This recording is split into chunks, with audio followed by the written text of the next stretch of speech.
Hello, everybody. Today we're going to be learning about Christopher Columbus. So let's get right into it.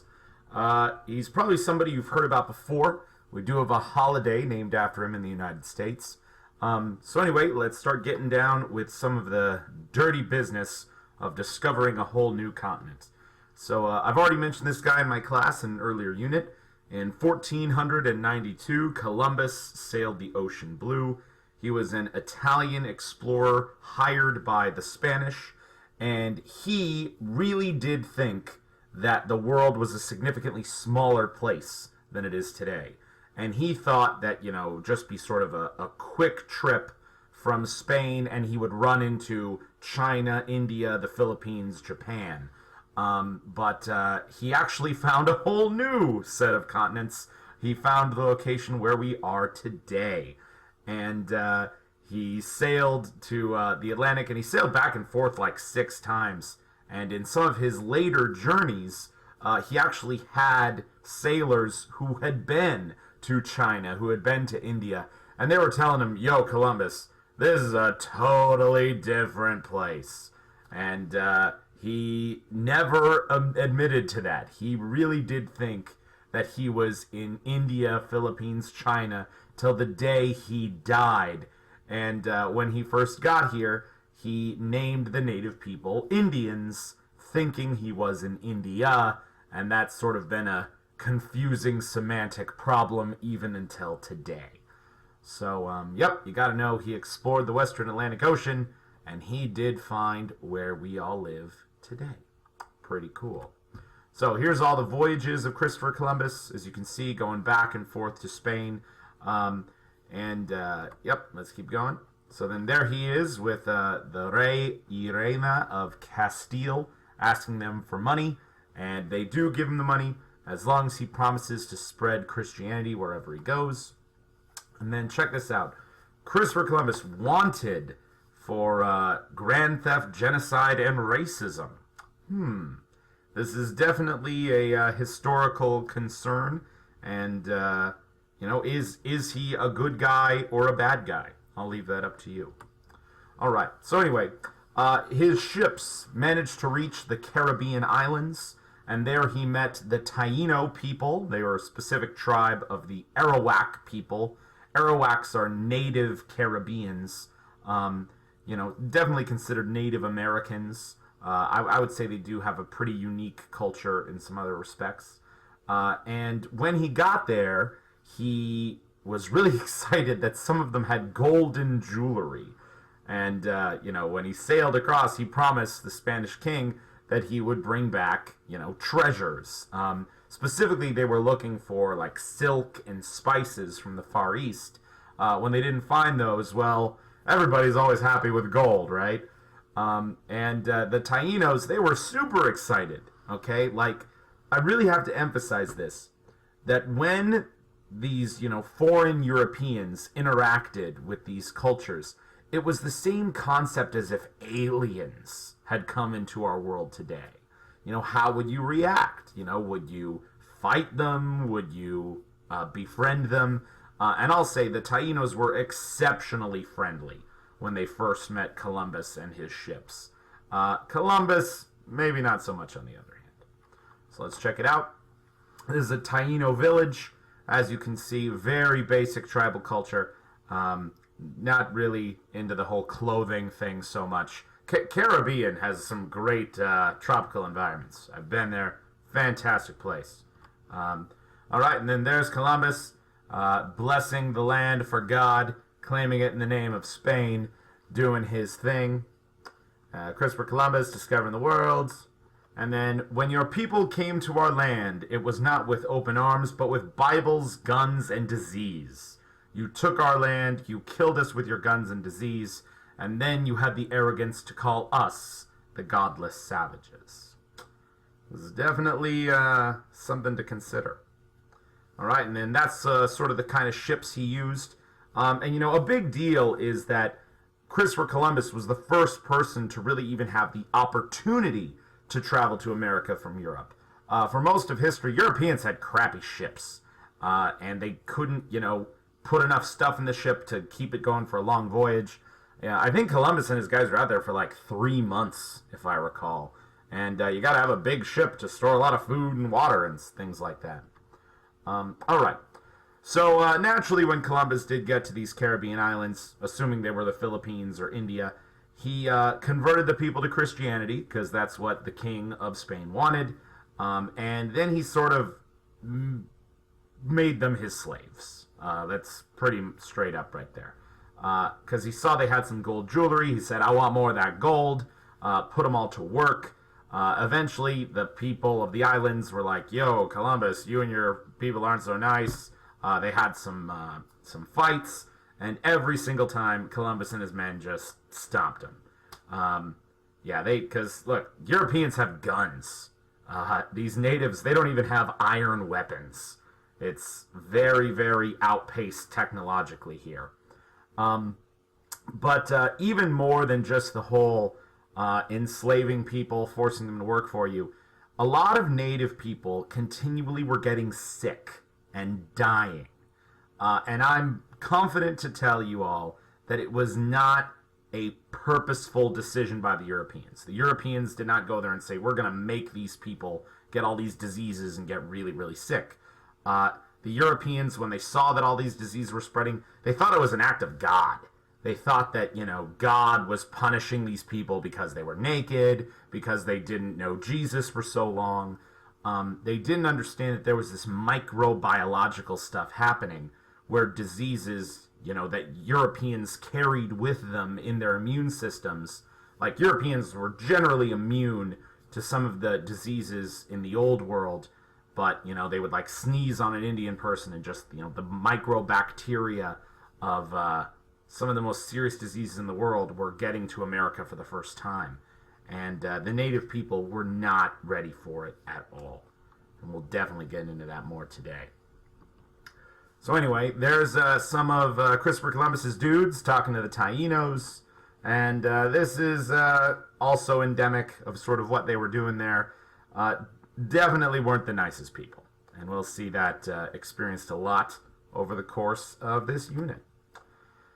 Okay, and Columbus did start a really important concept. This will absolutely be on the next test, called the Columbian Exchange, named after Columbus. What can you do?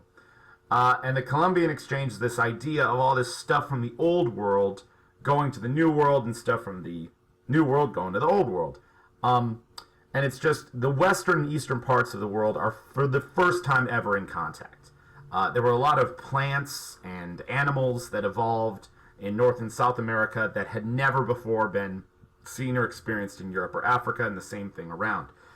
For example, before Columbus, there were no horses in North or South America. There were no wheat. There was no rice. There was no cows, no chickens.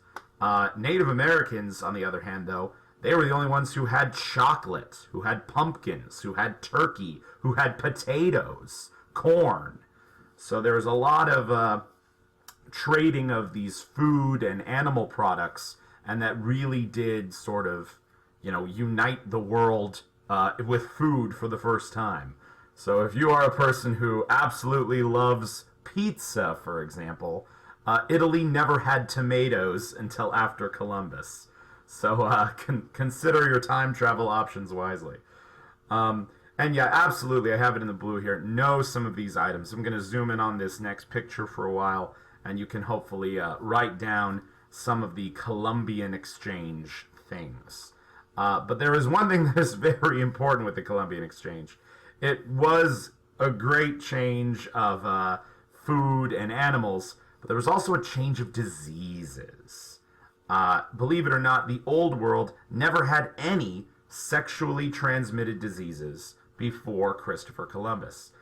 Sexually transmitted diseases such as syphilis were created in the Americas.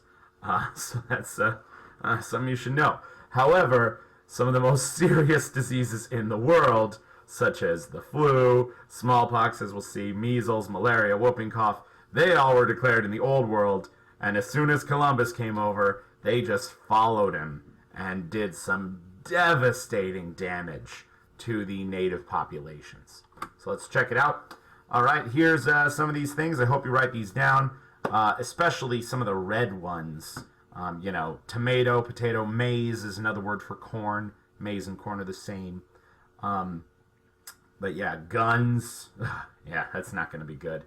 But anyway, yeah, the Native Americans, they really sort of only had the turkey as far as quality meat from animals that you raise like on a farm. And now they're finally getting a whole lot of new stuff. Okay, I'll zoom in on this other picture as well. See some of the actual visuals here. All this stuff coming from the old world, and this stuff coming from the new world back to Europe. So, hopefully a lot of these are some of your favorite foods. I would definitely say that old world foods are ultimately better. I mean, look, I love my pumpkin, I love my peppers, I love my pineapples, but couldn't live without sheep and cows and chicken. Yeah, how can you live without chicken? Come on. All right, but then this is really the big deal with the Columbian Exchange. Yes, it was a great change of food, but oh my goodness, so many Native Americans died from these new illnesses. It's almost unbelievable. Their whole civilizations just got wiped out. This was the largest mass killing in the history of the world. But it was sort of done unintentionally. Europeans did not have the idea of bringing these diseases in mind. So let's keep going. Yes, the biggest part of the exchange was smallpox and measles, especially smallpox. We've already talked about this disease a little bit. It came into Rome, and it was one of the reasons why Rome fell. And as soon as it got into the New World, man, whole community, whole cities, millions and millions of people were killed. The population estimates before Columbus is that there were 100 million Native Americans in North America, South America, and the Caribbean.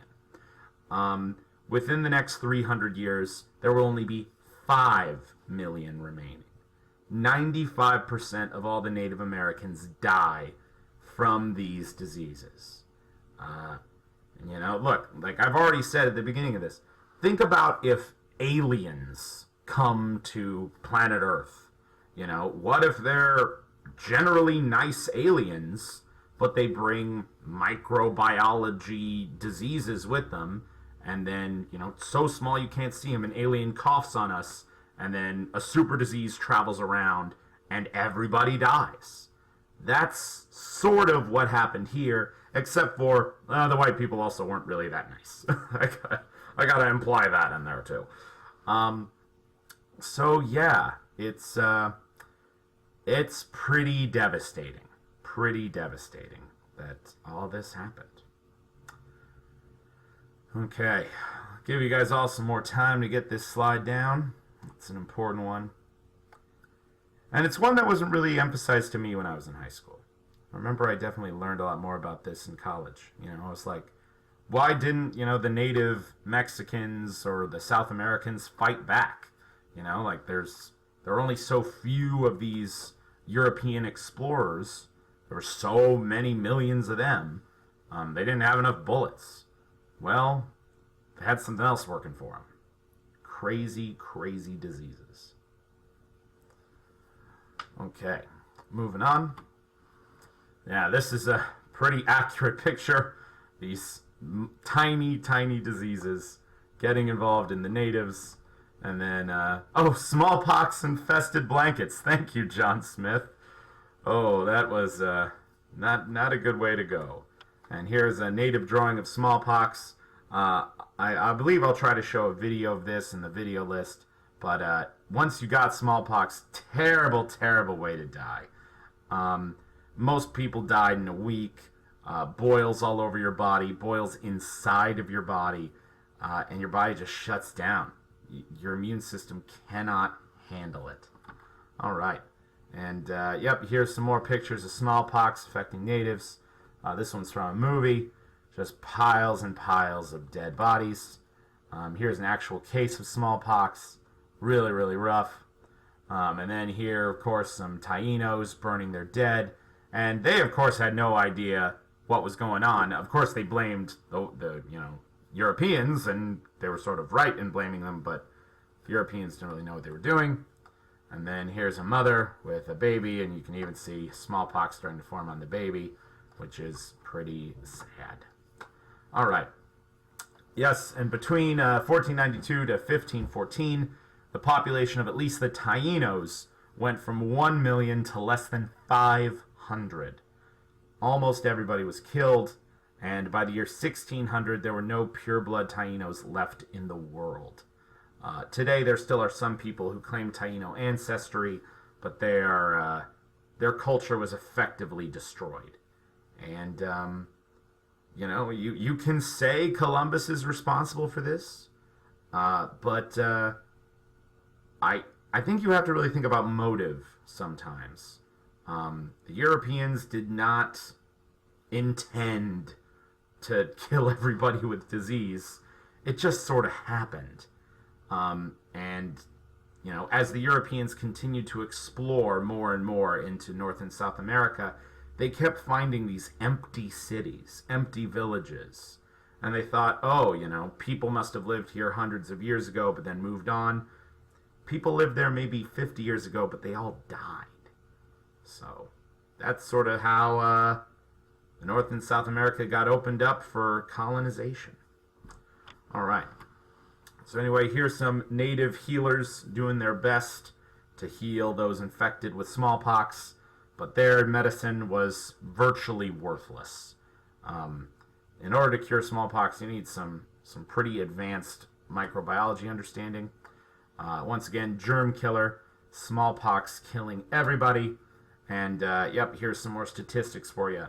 Pretty much everyone dies. So, but anyway, I'll leave the decision up to you guys.